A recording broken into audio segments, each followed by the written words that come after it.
You have got to be kidding me. I don't understand why this man decides, oh, let's go. I'm going to get ready and play my first game against the Boston Celtics tomorrow. This is another episode of Celtics Digest. I'm your host, Godfrey Sympre. Before we get started, I just want to tell you guys, subscribe if you're new, and don't forget to keep yourselves available and always watching all the new latest trade rumors, all the news about our Boston Celtics. Now, without further ado, let's get started. But before we get started and talk about this specific guy who decides to make his return, his first game of the season, he wants it to be against the Boston Celtics. You can't tell me that's not targeted. But before we get into that, I wanted to talk about Jaylen Brown last night. Now, last night, Jaylen Brown was playing really well. He had one of his better games of the season. He had a great dunk on Isaiah Stewart and was talking a lot of trash to him during the whole entire game. But the best thing that I saw was what was said after the game from Kristaps Porziņģis, speaking highly on Jaylen Brown. Now, what Porziņģis said is when he's engaged like this, he's one of the best players in the league, in my opinion. What we love about him is that he's going to make the right play and he's going to give the team what the team needs in the moment. Now, we've seen so much great play within the absence of Jrue Holiday and Jayson Tatum in these past couple of games and other stars, throughout the season. We've seen that Jaylen Brown has been able to step up his play when these guys are out. And that's going to be crucial throughout the beginning, this beginning season stretch, We've seen so many injuries that's happened during, the season 2 championship teams. So to be able to, I wouldn't want to say load manage, but to be able to manage, the tread of a lot of these players that either, played in Team USA or, any of these other things, be able to manage these players' playing time and all of the above for when it gets later into the season is super crucial. Now, seeing this with Jaylen Brown just goes into another point. In this season, he's been 6-1 in games without Jayson Tatum so far this year, and that's not a stat to nitpick. Who's better or what could one or the other possibly do. I think that's a stat that just says Jaylen Brown knows he has to improve his game at some point of the season, and he's able to do it, and that is crucial for us in the beginning part of the season. Now, since we have KP back and all these great, fantastic players back, it's not necessarily he needs to be this 1A to the 1B player. He just needs to be the best that he can be on a specific night. And that's the best thing that I like about the Celtics team. Now, going into some of the stats from JB this year, he's been averaging 25 points per game, 6 rebounds, 4 assists, shooting 43% from the field and 33% from 3. Now, his 3-point shooting hasn't been as good as it's been in past seasons, but I know that's something that's going to get better as the season progresses.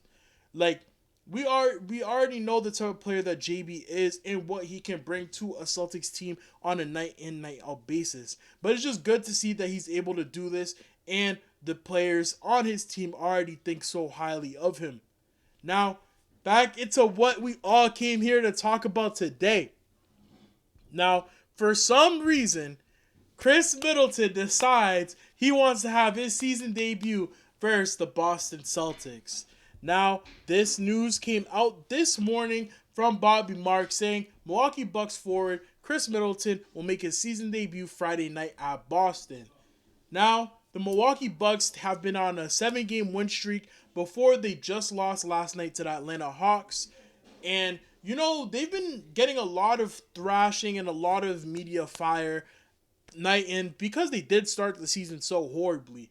But we all know, since we've been watching the Milwaukee Bucks for a couple of seasons now, we all know what they're capable of doing and what this man Khris Middleton wants to do to the Boston Celtics every time he touches the court against us.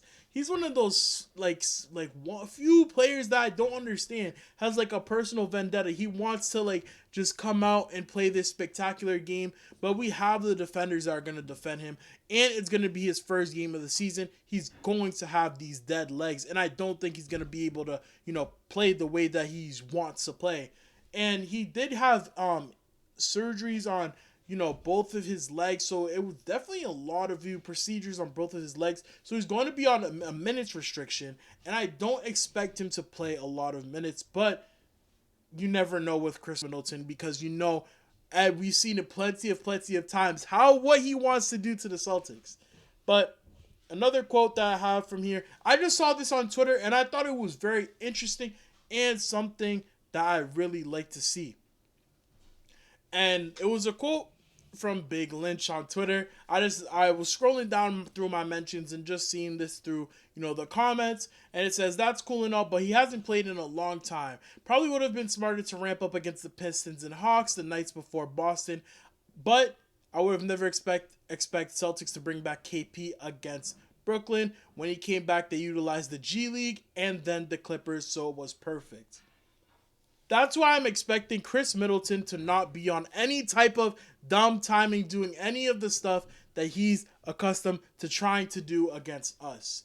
Now, just going to bring up some stats from, Middleton last year, and just nothing too crazy. Last year averaged 15.1 points, 4.7 rebounds, 5.3 assists, half a steal, shooting relatively well from the three-point line, shooting 38%, and in his last game versus the Pacers in the playoffs in which they won, he had a pretty horrible game, but it was only him on the court at that time. Now, this game on Friday is going to be a great game. The Celtics have been winning their past couple of games, winning 5+. I think their streak is, either a couple of games now. They've been playing really, really well, doing what they need to do. The interior has been getting better each and every game. We have players like Luke Cornett stepping up. We obviously have KP. Jrue Holiday and Jayson Tatum are both going to be game time decisions. But I definitely think if one of them or the other doesn't decide to play, or they both don't play, we have a great chance of beating the Bucks. Now, on the Bucks side, they don't have any injuries coming into the game that I could see. I'm definitely expecting, Giannis to try to do what he does, but we have these great interior presences in Kristaps. So Kristaps, he might get some extra burn, but we don't know what could possibly happen. But this is going to be a great game, a marquee game on national television tomorrow night. I'm definitely expecting some good hoops tomorrow. And, who knows who's going to come out with this W. I think the Celtics are going to, comfortably win this one, as everyone else should think everyone else should think that as well.